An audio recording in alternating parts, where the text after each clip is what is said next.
What's up guys, it's SuperCoach back with another video in the round 3 review. So I haven't been able to make reviews for rounds 1 and 2, but that's alright. We scored 1936, top 7% round score, so it was okay. It was an okay week for me. Overall 6192, so ranked in the top 1%, so you take that. Went up 2,309 ranks into the top 1k, so you take that for sure. I'll kind of explain how I got here, but let's have a look at the team. So Giordano Clark, I actually traded in for round 2. So I had Blackiston here. I'll quickly look at my trade history just to show you. So I had Young and Blackiston to start the season.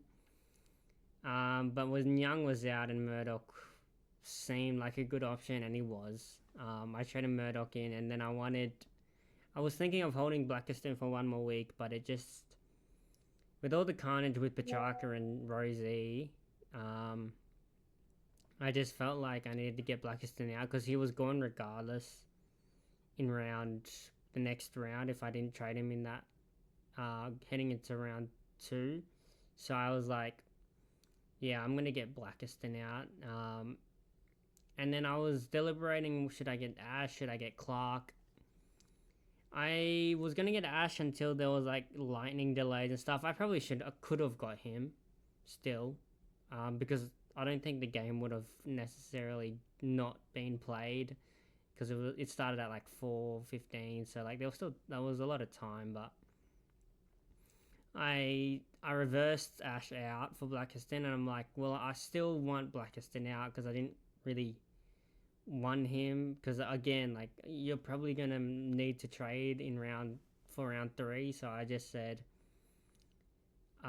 well, Blackiston, you have to go, and the only option I liked was Clark. I knew he was coming off a 75, but I decided that he was the best option, and he's been pretty good the last 2 weeks, so I'll take that from Clark. And then my trades into the week just gone.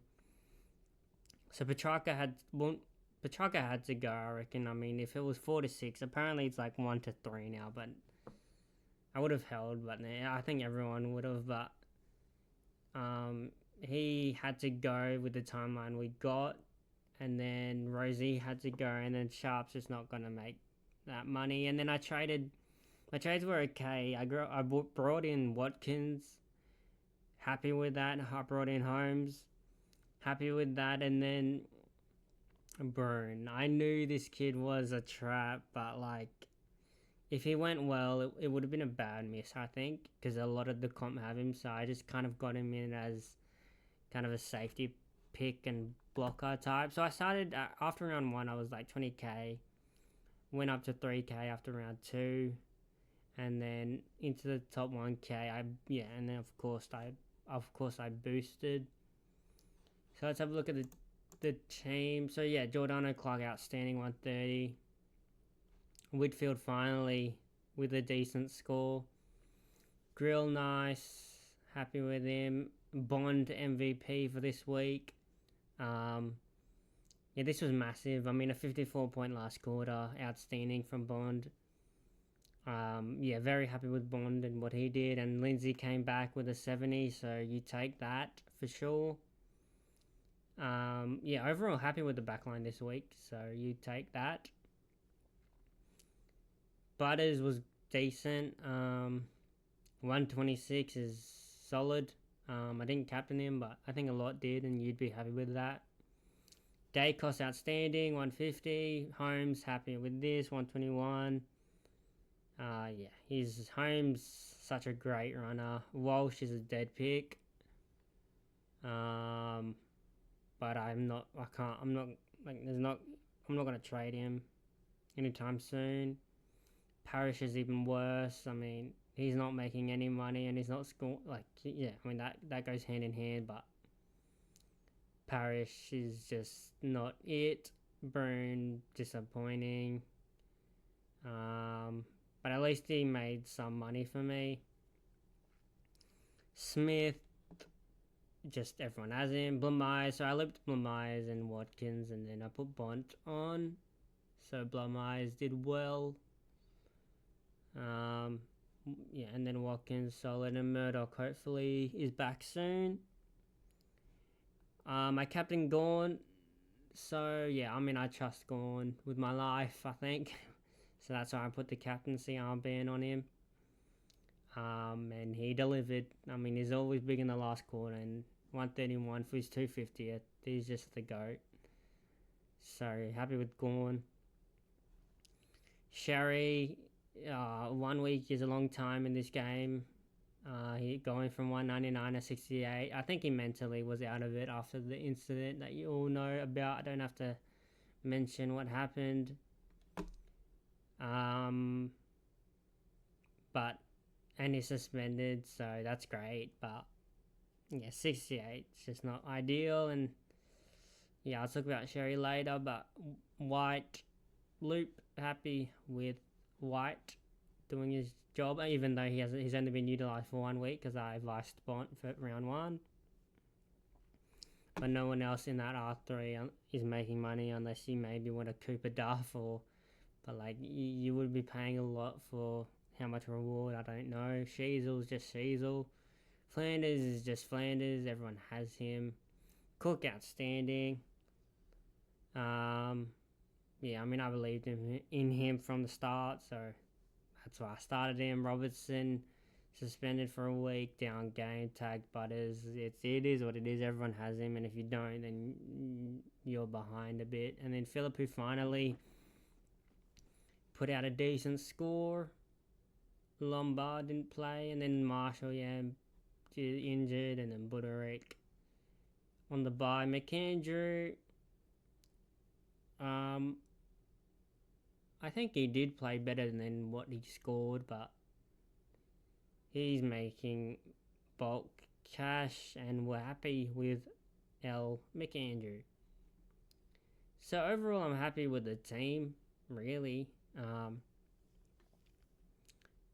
I'm happy with the big four. I think these are the big four. And, Giordano's been outstanding. And, and I'm happy with all the rookies I've got. Bond, MVP, as I said, outstanding last quarter from him. Happy with the rookies I've got. Now, trades this week is Parrish is gone. I just don't see him, making money. He's not, we brought him in as a stepping stone. And he's just not doing that, and I don't see it turning anytime soon. And Essendon are just not great, are they? So, he's just gone. I want a premium here. So, the premium I am getting in. So, at the end of the day, I do want Sink, Ash, and Naz in the defense. So, there's one more slot here. I was going to go T-Stew last week, but I went Holmes instead because I just preferred Holmes. And I probably could have gone Tom Stewart over Bruin, but I'm not too sour about it. I mean, if Bruin went well, then I would have been a bit annoyed. So I would have been more annoyed. So, I probably lost, 50 points there, but it's okay. You're making cash.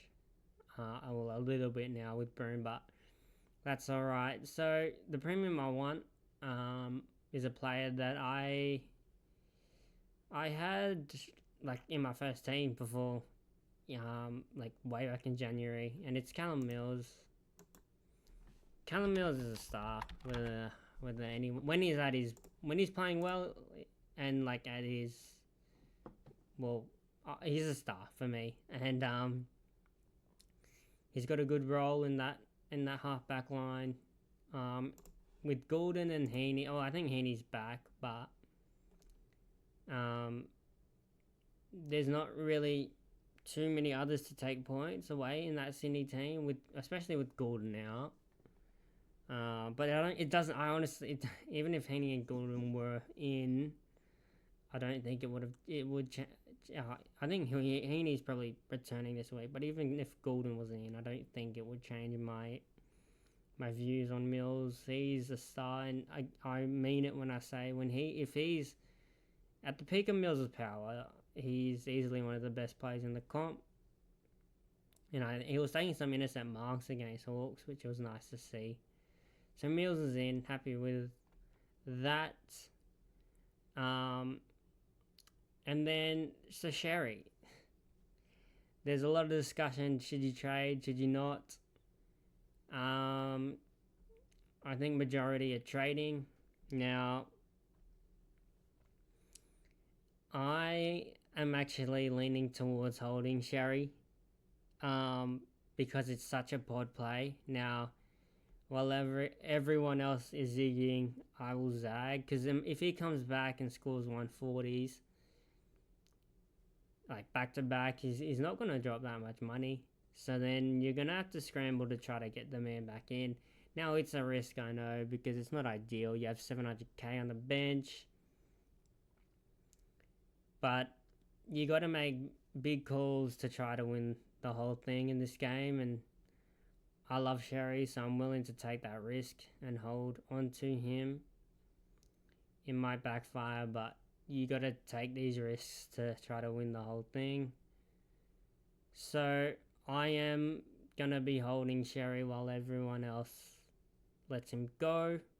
I've pretty much decided on that. I'm pretty sure. I mean, who knows? Things can change, but at the current point in time, I'm holding Sherry, and I see upside if he does come back, and he'll be a massive pod. So I will hold him. There's another rookie I do want though. So I do have all the rookies that I want. I probably want one more, and that's my Kelty Lafau. But the problem is, who do I get rid of for him? The thing is, there's not really anyone to get rid of for him.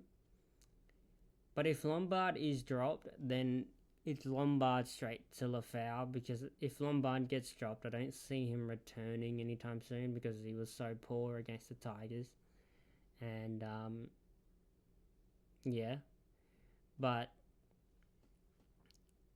if Lombard does play, I probably have to hold because a lot of people own Lombard, and if he ends up making a lot of money, then I'm going to be behind. So then if Lombard plays, then who do I get rid of? Well, Buderick, probably. Up against Essendon this week, the ball's going to hardly be in the backline. I know his break-even's like 29 or 30 or something. And he'll score probably 60, not make that much money. I don't know how much that is, like maybe 10k, 20, 15, 20, something like that. So I'm happy to flick Buderick. I mean, I think he would score more than Lombard, though.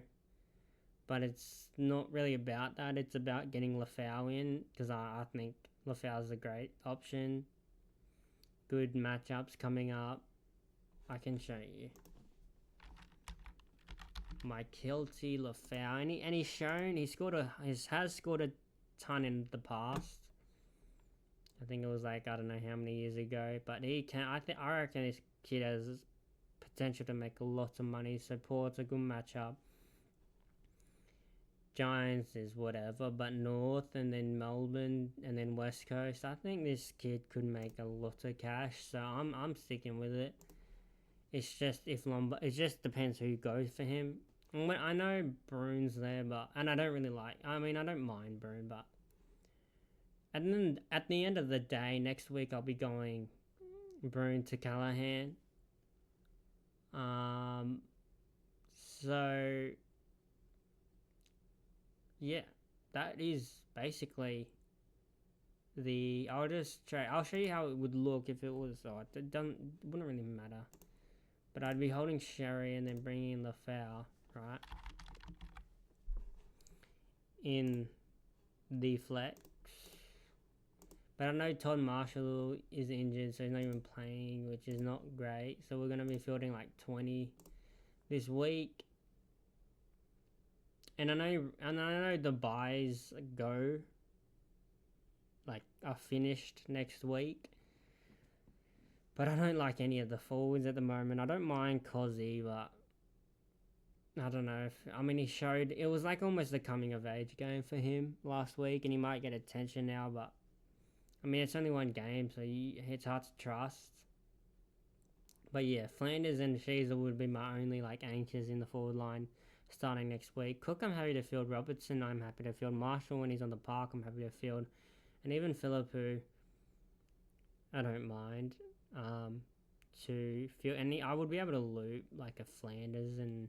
Sorry, not a Flanders, a Philippou and a Lafau. Probably... well, Flanders would be on... Yeah, I could Lafau, Marshall. I could loop with Philippou. And that's how I would shape up for, the upcoming rounds with no buys. But that's the team, guys. So I'm committing to... At the current point in time, I'm committing to holding Sherry. It could pay off. It could set me back a bit.